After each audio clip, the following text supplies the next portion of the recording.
Let me take this across to Pratiksha Gildial, who's joining us live from Washington, D.C. Pratiksha, now all eyes are on 4 states. It's easier, of course, for Biden at this point if he wins Nevada. That means 6 electoral votes, which means he reaches 270.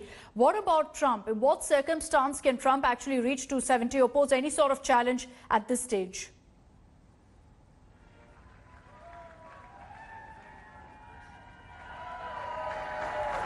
Pratiksha, apologies. We'll come back to you. We're having a bit of a problem with your audio there. So as I mentioned, you've got 4 states at this point: Nevada, Pennsylvania, Georgia and North Carolina. The results of these states will decide who the next president of United States is. Remember at this point that Biden has 264 electoral votes, so just 6 more and he'll reach that magic figure of 270. Pratiksha's back with us. Pratiksha, apologies. We lost your connection there for a bit, but go ahead. Good afternoon, everyone. And now, after a मतलब मेरा audio अब it's clear Pratiksha, can you hear me? we're winning enough states.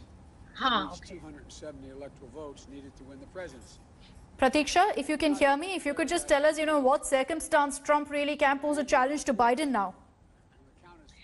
Akshita, like you were saying, that it has come down to 4 states.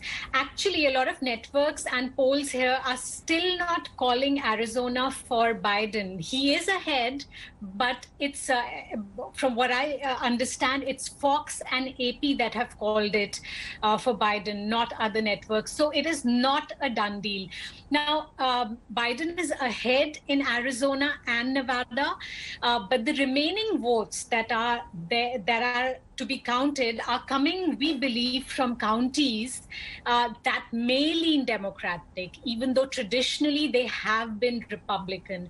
But there have been some kind of changes in those counties, whether they are demographic or social, that there is a projection that they may flip and become Democratic. So if Trump has to hope that he still has a path to White House, he will probably be hoping that those remaining votes will not flip and remain Republican.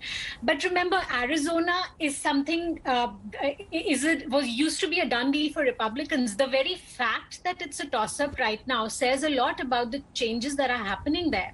And what doesn't help is the fact that President Trump repeatedly insulted and threw digs at a very beloved politician from Arizona. If you remember Senator John McCain, he had run against President Obama in his before President Obama became president. He's a real beloved son of Arizona, and Donald Trump had his differences with him. He insulted him on several occasions publicly, calling into question his public service, his military record, his fighter pilot record.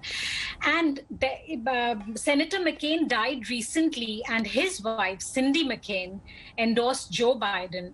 And definitely that would have had some impact in what we are seeing in Arizona right now.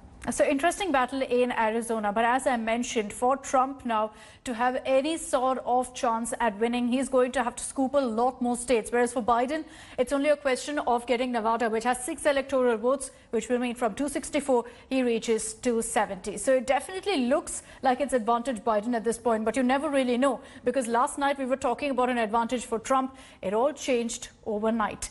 Hi everyone, Preeti Chaudhary here. Hope you like this video. For latest news and analysis, like and subscribe to the India Today YouTube channel. And don't forget to press the bell icon to stay updated. Thank you for watching.